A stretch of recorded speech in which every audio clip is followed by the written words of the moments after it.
And lastly, are you choosing to meet needs with being sad, scared, depressed, or angry?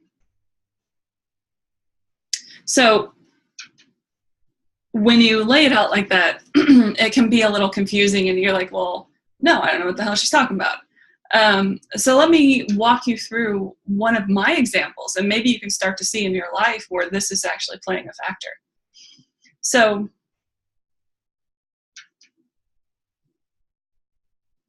one of the things that I came up with was when I was working on being a perfectionaholic, perfectionist, when even I was in grade school. I mean, come on, grade school. And, you know, I was establishing being a perfectionist based on my interpretation of what I was being told or messages I was being sent. So I was basing my happiness practice on how others responded to my efforts to be perfect. And so, you know, was I getting noticed? Was I getting awards? Was I getting pats on the back? Okay, great. That watered, that fed my happiness practice. And so then I was soaring and I was happy, but then it eventually tapers off, doesn't it? So someone gives you feedback, and if that's what your happiness relies on, it only works for a certain amount of time, right? It's because you're not growing it yourself. That's why it is about growing your happiness, because it has to come from inside.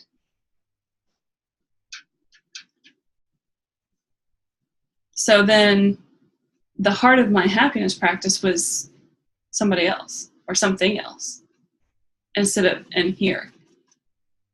And if the heart of your happiness practice isn't in here, which is where the heart is, then how's that going to work? So I was looking for external validation. I was looking for external conditions to be met from people and circumstances. So I was making both of those choices, that it was someone else or something else.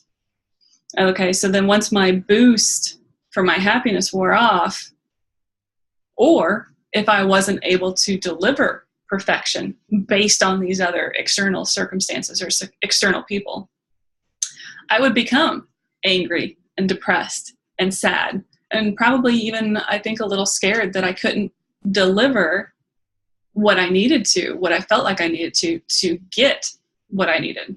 You see how this works? So I chose that as my reaction on some level, and I don't think I had the tool set to immediately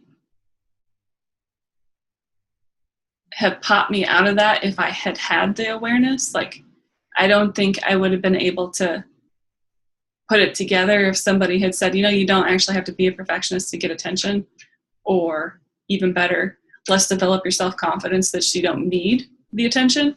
Like, I don't think I could have put that together at that age.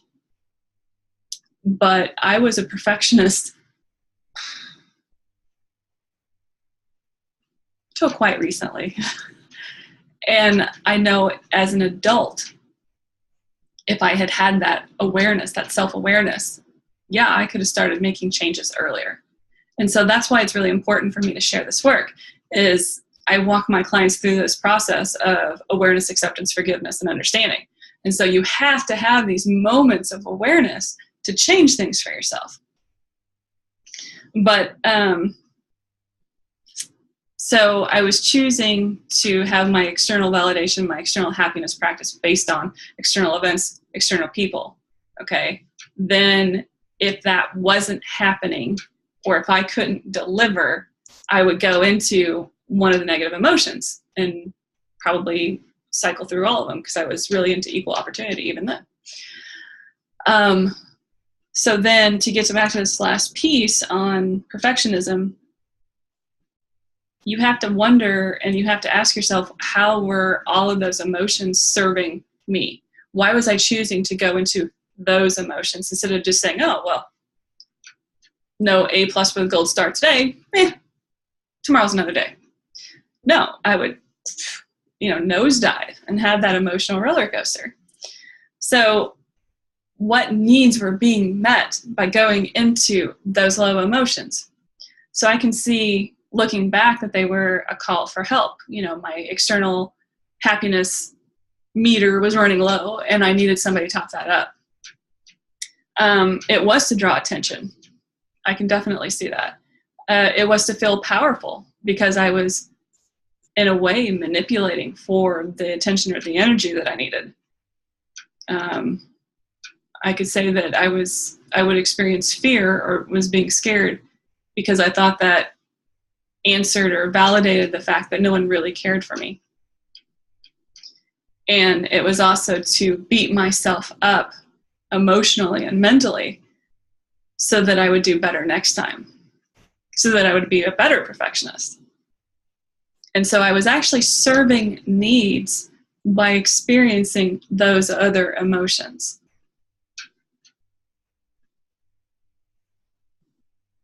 Isn't that crazy?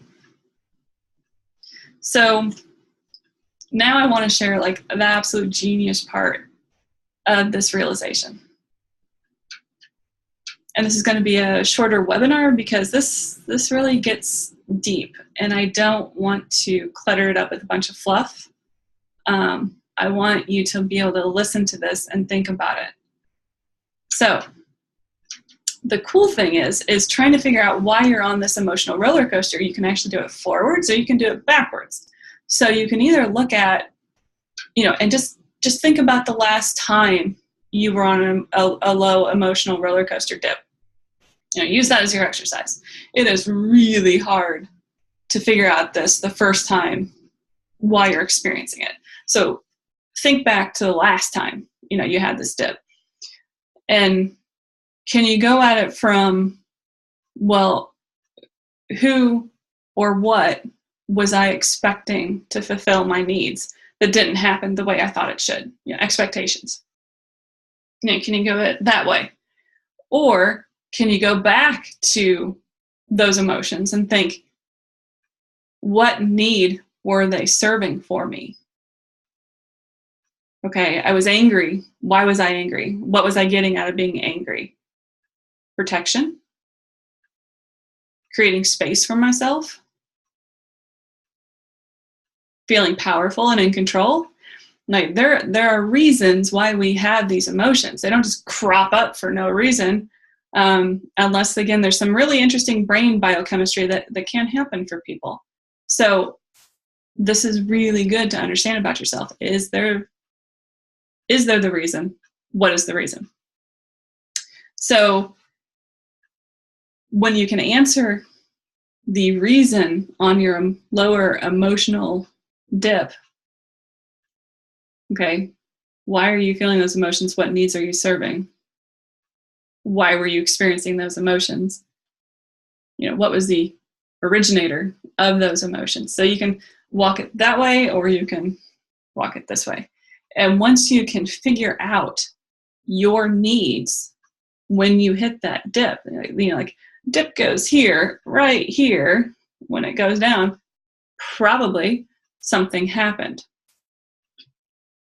So when you can answer this and you can go through this and you can start to really chew on it and get it into your framework and your happiness practice, the next time you start to catch yourself falling off, oh, who else am I expecting to service my needs right now? And what emotions am I going to fall into that are trying to serve me? And I can choose to serve it a different way. Light bulb. Huge. Big time. I don't have to fall into depression to give me space to be an introvert. Oh my God. Crazy. I don't have to go into anger to stand up for myself or to be powerful. Oh my God. Huge, right? So getting these epiphanies of our low emotions is huge for happiness practice. So I really hope that you do this. If you have any questions, feel free to send me a message. You can get me on Facebook. You can get me on LinkedIn. You can get me on my website. I am not hard to find. Again, my name is Becky Howell. I'm the Holistic Success Coach and Happiness Expert. I do want to remind you that I do individual coaching sessions and packages and programs.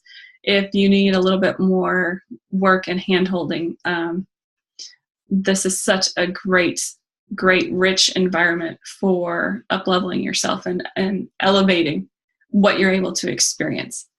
Another reminder, we only have one more webinar left in the series. It's going to be about being happy no matter what. It's going to be another good one, another big one. So I hope you're finding this valuable, and that's it from me today. Thanks.